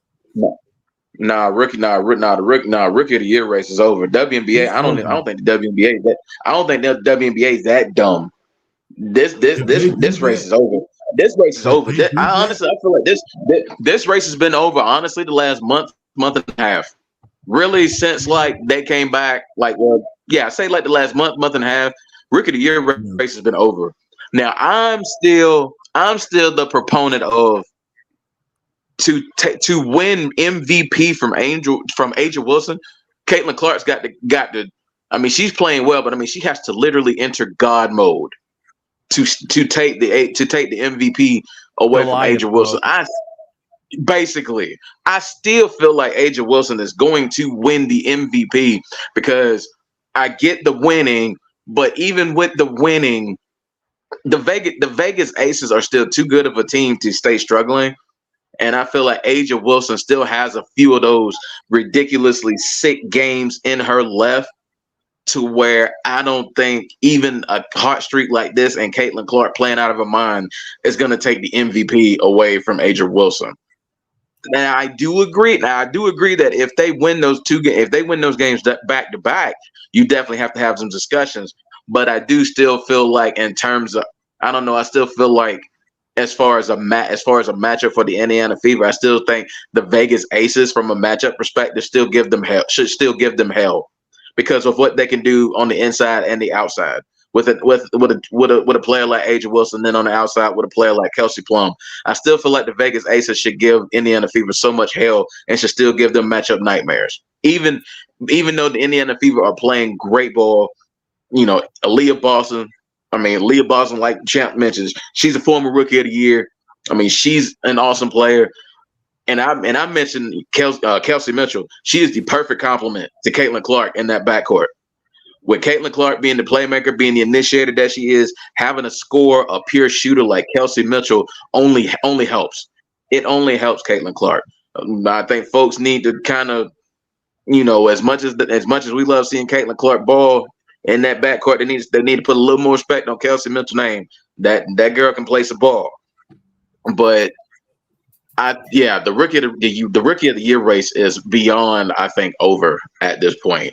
And it's the fact that we're even having this discussion of Caitlin Clark for MVP should tell you right there the Rookie of the Year race is a wrap. The fact that we're having MVP talks with Caitlin Clark, Rookie of the Year race has been over. Mitch? Yeah. Man. I actually don't watch the WNBA. I can't. I don't know. I just can't watch it. No, that's all good, man. Don't worry about it. But matter of fact, I'm gonna let you go first on this one. We're gonna go to an entertainment one. All right. Favorite music. Favorite Justin Timberlake song. I remember, Mitch, you can mention any song from Justin Timberlake, whether solo or from NSYNC. All right. So for me, did everyone here see Deadpool? I'm just asking if you guys saw Deadpool or not. I Because you haven't guys seen it know yet, where but I I'm want going to with it. so bad. I want to so bad. But do you know what happened in the beginning? It's like all over social media. No? Yeah, I Well, saw it, man. Yeah. It's like one of the greatest intros in the history of movies. yeah. So that one is my favorite Texas Hippolyte song. That one is my favorite, just because of Deadpool. That was just perfect. I can't wait to see it in the movies again. I saw it in 3D. Now I want to see it regular. So that one is my favorite right there. Bye. BRF. Favorite Justin Timberlake song. I have a lot of them, and it goes. And then honestly, I wasn't like the biggest boy band person back in the day, but I will say this: when NSYNC went into their R&B mode, I give them props. They did their thing. The Girlfriend song was a girlfriend gone. Those are fire songs. Those are NSYNC songs I will ride to in the car. Those are fire songs. But gosh, if I have to, oh my gosh, I don't know, man. I'll say this though. This is what I'm gonna say. My favorite Justin Timberlake album is gosh, is Love Stone. Oh my gosh, Love Stone.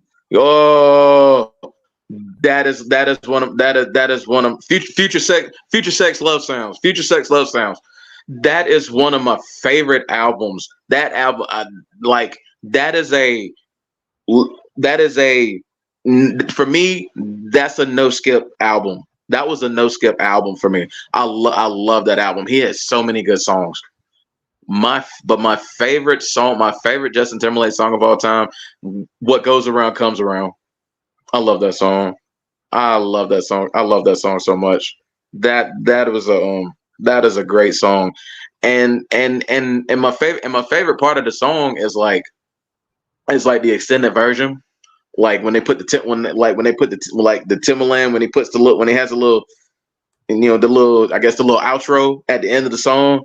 Oh, it's funny. It's funny because, like I said, at my job, I work at Lowe's, and they have their music going through the intercom, and that song will actually play, and they'll play the extended version with the extra Timberland beat going on at the end. So I'll be working and that song's going, and the next thing you know, it hits that point and it kind of gets you going a little bit. It gets you up a little bit. So yeah, for me, What Goes Around Comes Around is my favorite Justin Timberlake song. Like really close to that, or My Love with T.I. and probably he's got a song on Justified, his very first album. Song's called Last Night. Great song. But yeah, What Goes Around Comes Around is my favorite all-time Justin Timberlake song. Champ.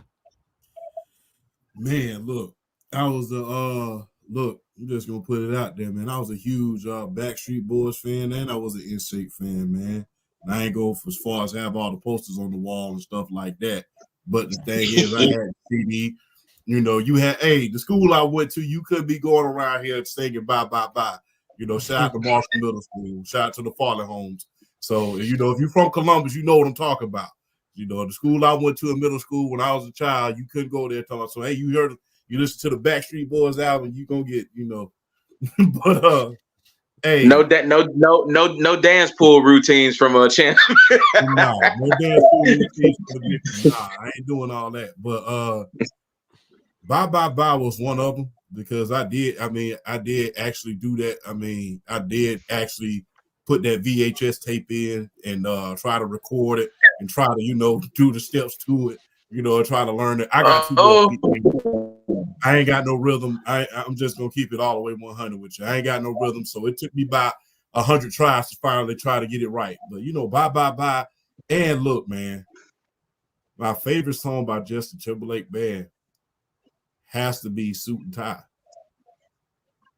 When you get, man, look, there's nothing like, especially if you got a date, you know, going on that night, get in front of that mirror, straighten that tie up, put that sports coat on. It's something about when you put that song on right before. It's kind of like you walking out as a wrestler to a theme song.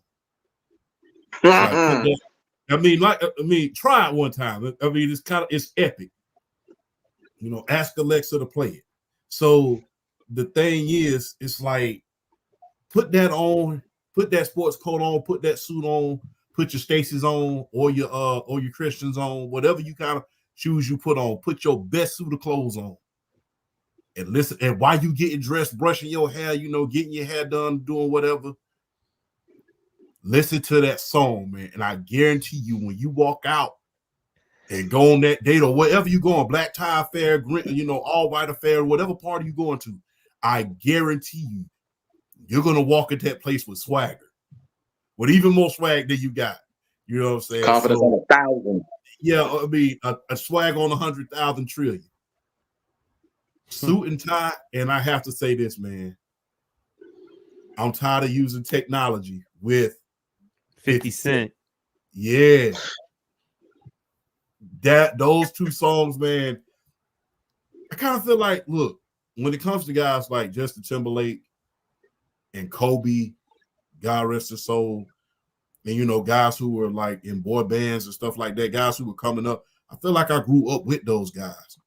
So I think that when I started hearing him do songs like Suit and Tie and stuff like that, it was kind of like, you know, how we say, man, you getting your grown man on at this point. You're no longer that child that we knew and loved that was, you know, rolling with your boys. Now you're a grown man. And I think that song, Suit and Tie, personifies that, man.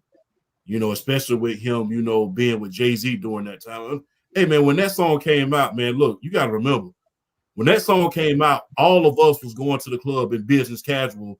You know, we weren't going to the club like now. We was going to the club in business casual sports coats on. And when you was playing that song and you walk out, it's just like, man, it activates something, man. So Suit and Tie, technology, and bye, man. Those were New Jersey genius. You did it again, man. Look, I'm just going to be real. Every time I talk about this stuff, it's just like, it's nostalgia and present all the way. Because like I said, man, each and every one of y'all and the viewers out there in TV land, try that one time. You know, man or woman, binary, either one of y'all, try it. Get your best suit of clothes on and play that song while you doing your hair, while you taking your shower, while you getting ready.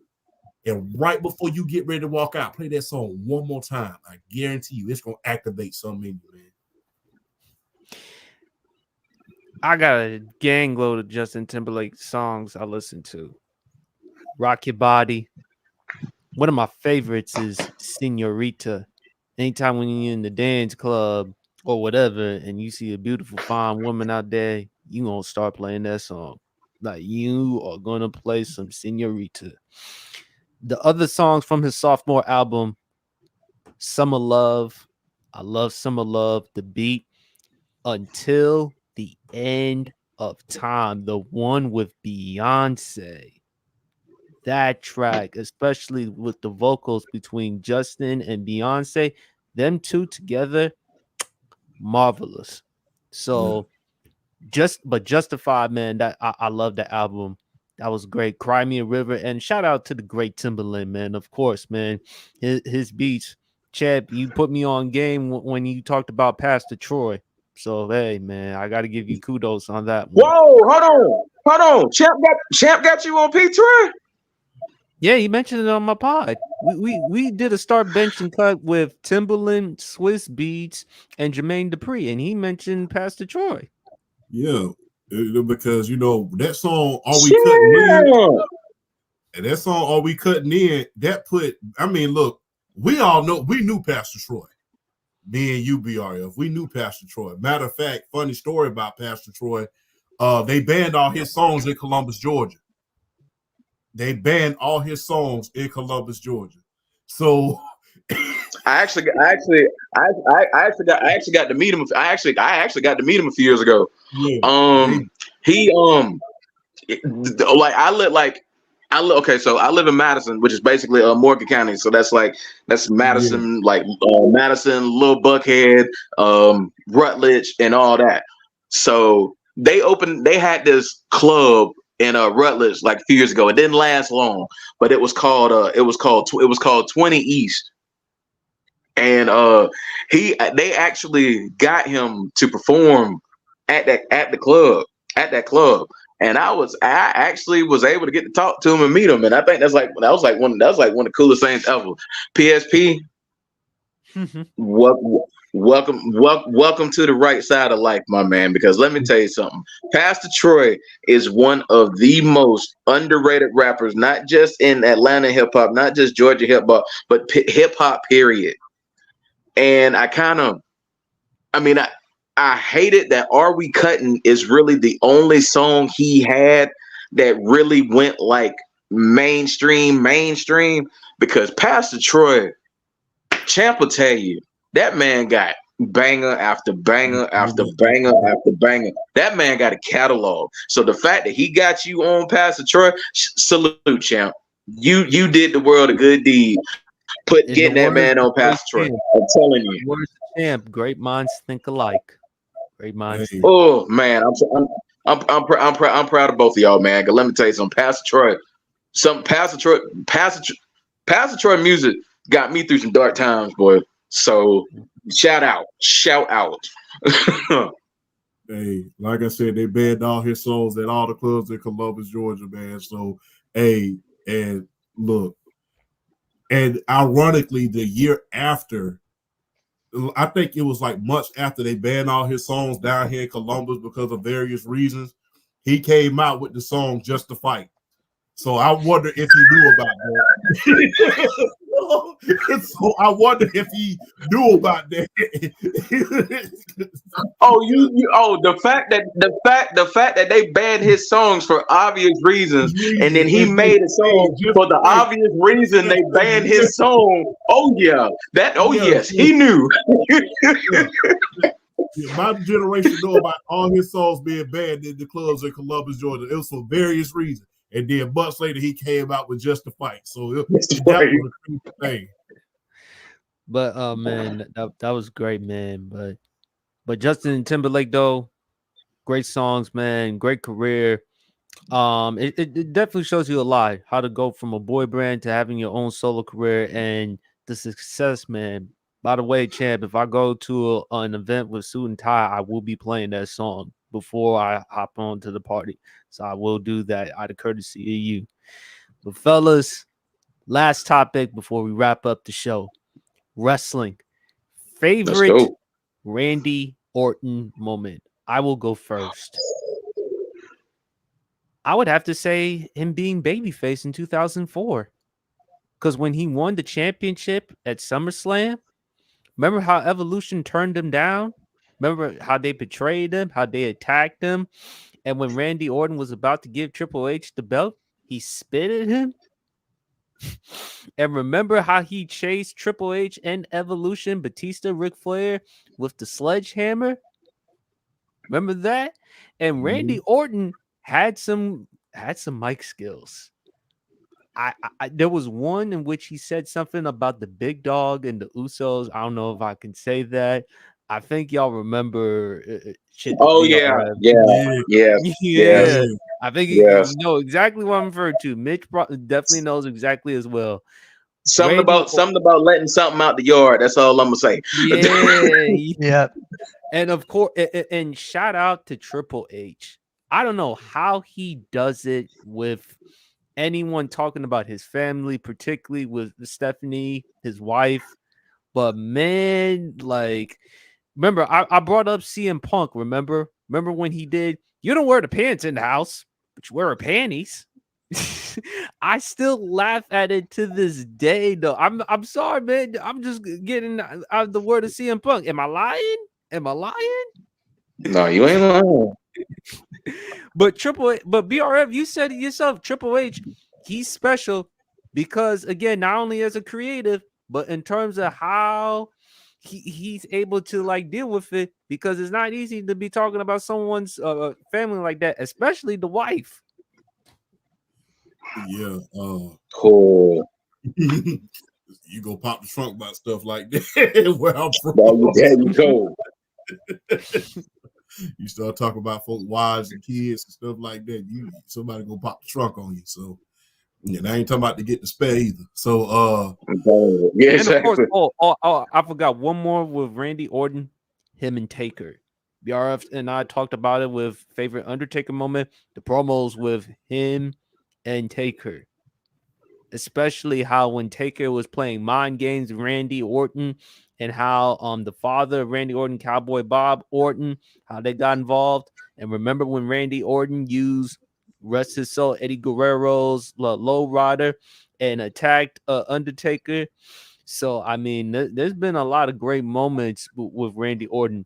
I mean, heel Randy Orton, but babyface though Randy Orton, I didn't mind babyface Randy Orton because it actually showed me a lot more about Randy Orton. And of course, one of my most favorite underrated wrestlers, Mick Foley. That backlash match with him and Randy Orton back in 2004. I mean, the way that Randy Orton had to go through that match with them thumbtacks behind his back, I mean, that was painful as hell. So, I mean, it's some really great Randy Orton moments. And, of course, him and Edge, though, too. So that's some good ones. Mm-hmm.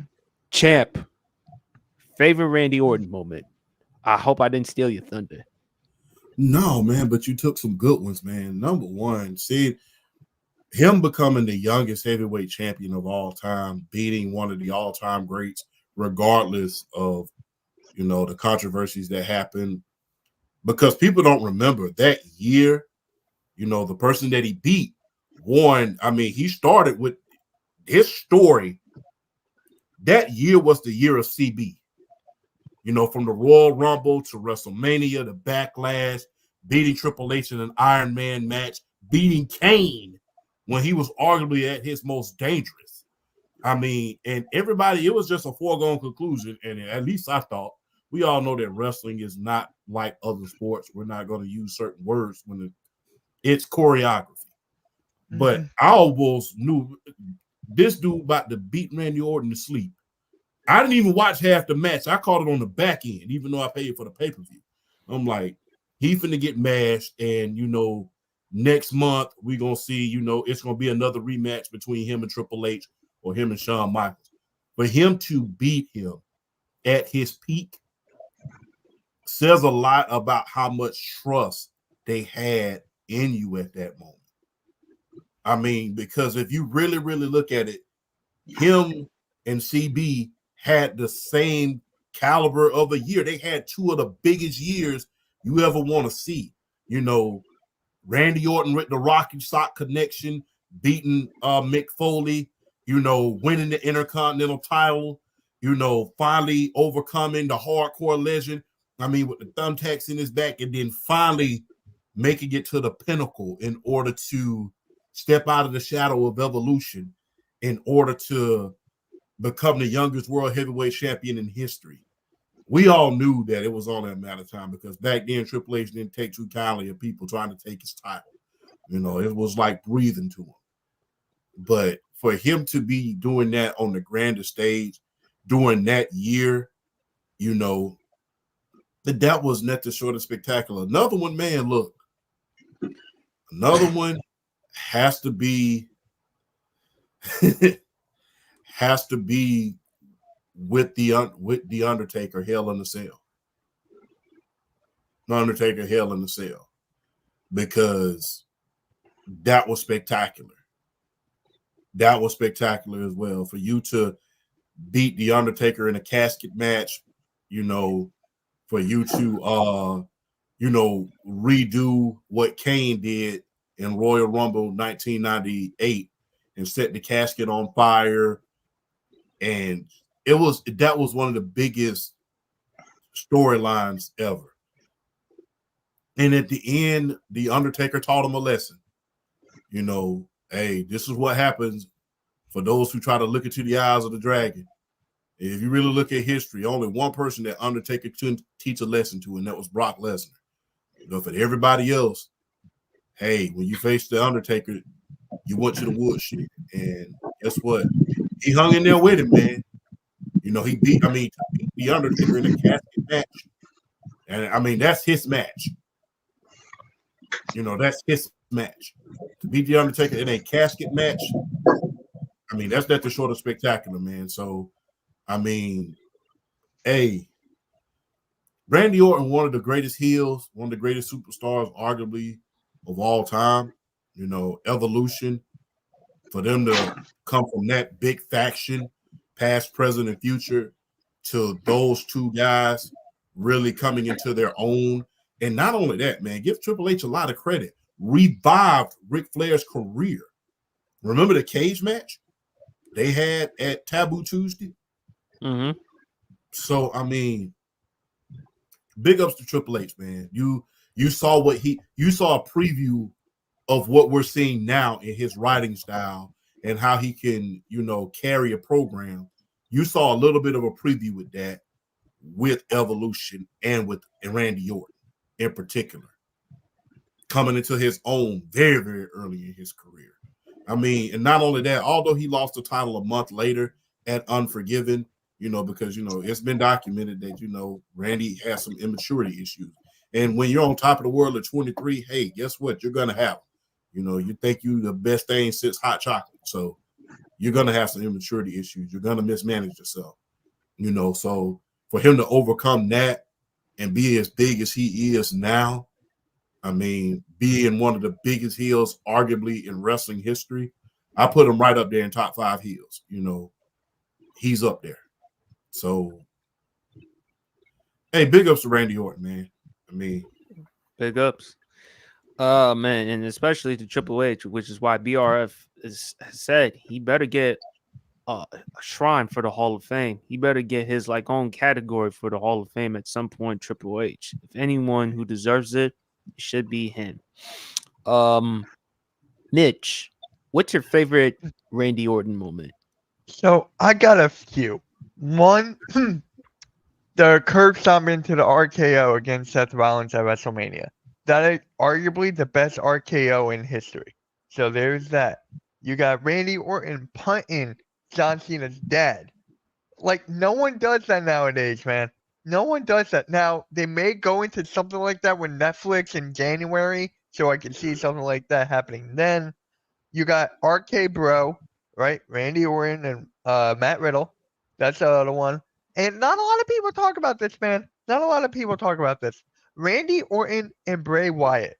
That feud that they had. I did not like their WrestleMania match, though. But when Randy Orton was doing his pose in front of Bray Wyatt's, haunted warehouse or whatever. So that was arguably one of the best Randy Orton storylines. I just hated the way it ended. So those are mine, man. Those are mine. BRF. Well, I've already said, and I'll add another year on. I've already said, and I'll continue to say it. 08, 09, heel Randy Orton is the greatest heel work I've ever seen. It's the greatest heel work I've ever seen.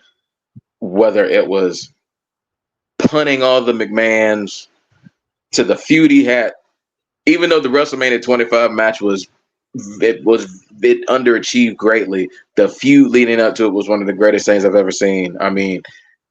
The whole Randy Orton claiming the anger management issues, trying to use it as a cop out, doing some of the stuff he did, and RKO and Stephanie and then kissing her in front of Triple.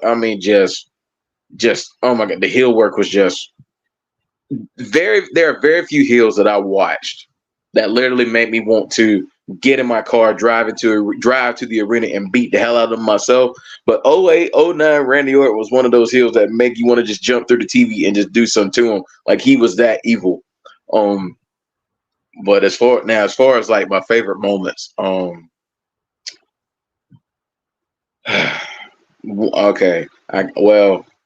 For starters, seeing him come back at Survivor Series this past year, at seeing him come back at Survivor Series War Games 2023, seeing him come back after not knowing if he was ever going to come back, being on the show for 18 months with that, having that back surgery, and for him to come back, in the type of shape he came in, but looking like he never missed a beat, and as guys that grew up with the young, immature, boisterous Randy Orton, to see like him as this fully grown, just man who really kind of now really appreciates the business and takes it one day at a time and doesn't take anything for granted, but yet just has not lost a step. Seeing him come back in 2023, I was like, when I was kind of hearing he was going to come back, and then they made the announcement on the Raw, and then hearing the music and watching him walk down that aisle at Survivor Series, I was like, now this all is right in the world. Seeing John Cena and Randy Orton in any type of capacity on WWE TV nowadays, for me, still feels right. So seeing him back on a full-time basis doing this thing, I love it. The RKO out of nowhere is a moment in itself. And some of my greatest Randy Orton moments are some of the sick RKOs he's hit. In my opinion, I know some people say the Stunner is the greatest finisher in the history of wrestling. I think it's the RKO. I think the RKO is the greatest finisher in the history of wrestling. Just from the standpoint of the innovation, he can hit it from anywhere. And some in particular that stand out. The one against Evan Bourne, where he turned airborne into the RKO before, I think it was the go home show for that Money in the Bank. And Evan Bourne was trying to hit the airborne, and Randy Orton just got up like in split second and just turned into an RKO. I was just like, bro, I watched that clip every day for like 2 weeks straight. I had never seen something like that done before. It was insane. My favorite ones are that one, the one against Dolph Ziggler where they were having a killer match, and Dolph Ziggler, I think, tried to go up. He tried to go for like a Hurricane Rana, and Randy Orton held him in the powerbomb position, and then alley-oops him in the air and turns it into an RKO. I'm like, bro, how many more ways are you gonna find to do this? And then one that really should be talked about more. It was a fatal 4-way match. It was like I think it was RK Bro, it was Kevin Owens and Seth Rollins, it was Alpha Academy, and I think it was who was it? I think it was Street Profits. Mm-hmm. So Chad Gable climbs onto the top rope thinking he's about to hit a moonsault. And as he's in the air motioning in the moonsault, Randy Orton just leans back, falls back, catches him RKO. And I'm just like, bro. Like I said, I feel like the RKO is the greatest finisher in the history of wrestling. And oh yeah, that's right. And then the Survivor Series spot last year where they threw JD McDonough off the top of the cell and Randy Orton catches him and RKOs him. I'm just like, bro. Like I said, it's my favorite. It's my favorite. I think it's the greatest of all time. And then if I'll give one more, and then we can move on. One more Randy Orton moment for me that not a lot of people talk about is the WrestleMania 27 feud with CM Punk, and that build up leading up to it, where like CM Punk had, it was the Nexus, it was the new Nexus. I think he had like just kicked Wade, like they had just turned on Wade Barrett and all that stuff, and it was always like, they were always jumping Randy Orton. So Randy Orton just goes and punts every single one of them out of their misery to set up the one-on-one match with CM Punk, which in my opinion was the show stealer of that, was one of the show stealers of that event. So yeah, that WrestleMania 27 feud with CM Punk is something not a lot of people talk about, but just the build up with Randy Orton taking out all of the new Nexus to make sure he gets CM Punk one-on-one and then he beats him. It was just, that's a feud nobody really talks about that I think should get more love, because that build up was really good. for that WrestleMania. So yeah, those are some of my all-time favorite Randy Orton moments. But my favorite one has got to be it's like I said, it's the RKO for me, because the RKO is a moment in itself. The crazy ways he's hit them. So the RKO is my favorite Randy Orton moment, just because he has so many good ones. There was one Randy Orton moment I did kind of like, though, was the one when he talked about Hulk Hogan. Remember Hulk Hogan and his daughter Brooke? Remember that one? Mm-hmm. Yeah. I swear, man, Randy Orton with his mic skills, man. There's him in the Ruthless era. There was CM Punk, Edge, Randy Orton, Cena, and there was some really good Triple H, of course, really good dudes on the mic, man. But fellas, it was a great on the pod, man. Great show on the pod as usual. Appreciate Grant for hopping on. Appreciate my man Mitch Kopsky, who is the co-founder of Hardcore Sports Network. Please go check out his pod, like and subscribe to the content, and so much more, man. He had to leave real quick. He had to leave, but always a pleasure having him on, man. Fellas, Sports PSP pod over 13,000. And we're just gonna continue growing. Last week, unfortunately, because Champ wasn't here, we did favorite Kurt Angle moment. Champ, I'll let you do a little Kurt Angle moment. What is your favorite one from the Olympic gold medalist? It has to be that WrestleMania 21 matchup between him and Shawn Michaels, man. Mm-hmm. It has to be. I mean, that was one of the dream matches that you've always wanted to see. The build up to it. It felt real. It felt super real. And I could honestly relate, and and it felt like something that you can relate to. I'm doing something that's special to my country. I'm out here with a broken neck. And I'm out here wrestling. And they're out here talking about you doing a new generation era. Arguably one of the greatest matches of all time when you think about the Iron Man match. But this is the new generation era. One of the lost eras in wrestling history. I'm just going to keep it real. But they're talking about you over me, and I'm on the grandest stage, and they're talking about how you came out of the sky and had a wrestling clinic with the great Bret Hart. That's something that you can relate to, man. And not only that, man. Last one, I'll be quick. The 6-man Hell in a Cell match, for him to win that against some of the greatest superstars, or for you to win against Taker, Rock, Triple H, Rikishi, just to name a few. Those guys that he won against. You left out one more. Stone Cold. Yeah, Austin. My bad. No, it's all for good. you to win against those guys, those five. I mean, when you think about Triple H, The Rock, Austin, Taker, those guys personified the late new generation and the 4 guys that you could almost credit on the WWE side that changed wrestling forever. And for you to go over on all 6 of those guys in Hell in a Cell, no less, is amazing. I mean, we will see guys win a elimination chamber again.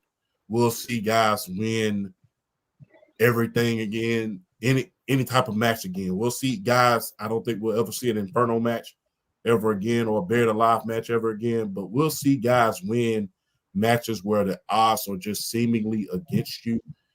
But for you to win Hell in a Cell, 6 men with 6 of the greatest, with 5 other, and don't sell Rikishi short either. Before he was forced to turn heel, he was one of the biggest. I mean, he was you heard one of the biggest pops you're ever going to hear for a person when he came out there and dancing with Too Cool. For you to beat those guys who personified the Attitude Era, all of them in Hell in a Cell, for you to beat the odds like that, and for you to just reel off that win, which was a career-defining win at Armageddon, no less. That was amazing, man. So Hell in a Cell and WrestleMania 21, greatest two Kurt Angle moments. Thank you for letting me elaborate on that, PSP. Anytime. I just wanted to get your input. I always love your opinion and perspective.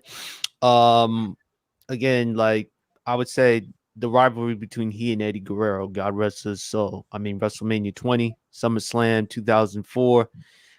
Crazy Kurt Angle moment I did mention. Remember, champ, when he shot Big Show in the back with the tranquilizer dart? That was you know, I'm not gonna lie, I kind of cringed when I saw that a little bit, you know, as a child. You know, I kind of cringed, like, y'all just doing anything on TV right about now, ain't it? I mean, but you know, that was the only way you was gonna get a guy like the Big Showdown was hit him with a dart. I mean,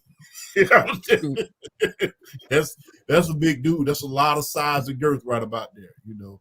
But I mean, that was a very, very interesting feud, man.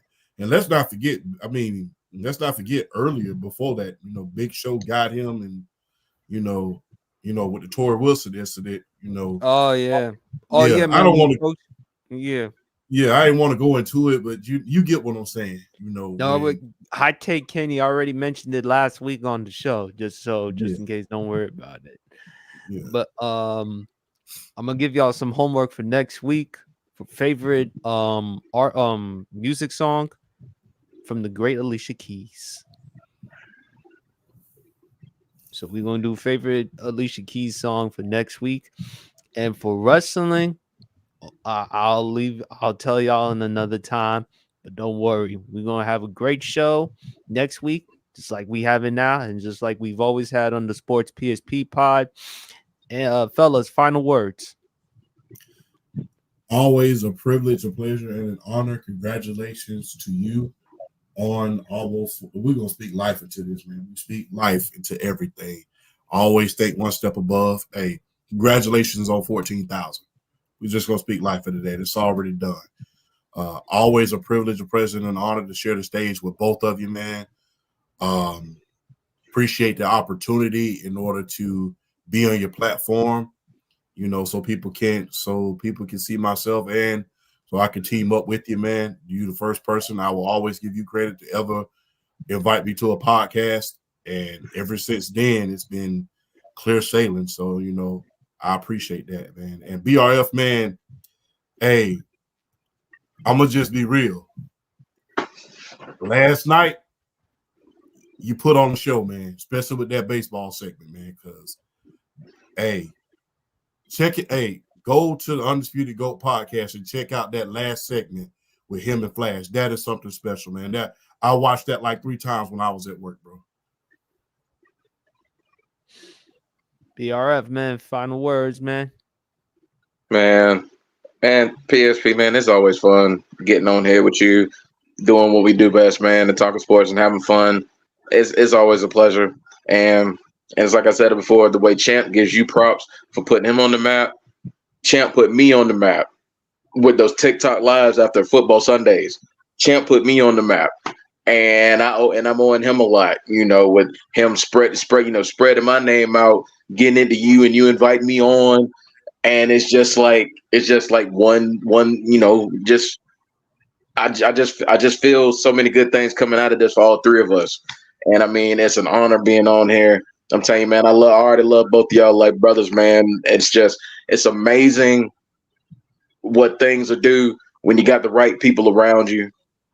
And Champ said it, man. Yeah, we gonna put 14, 15, 16,000 in the L, because you deserve every bit of success that you're getting and is going to continue to get.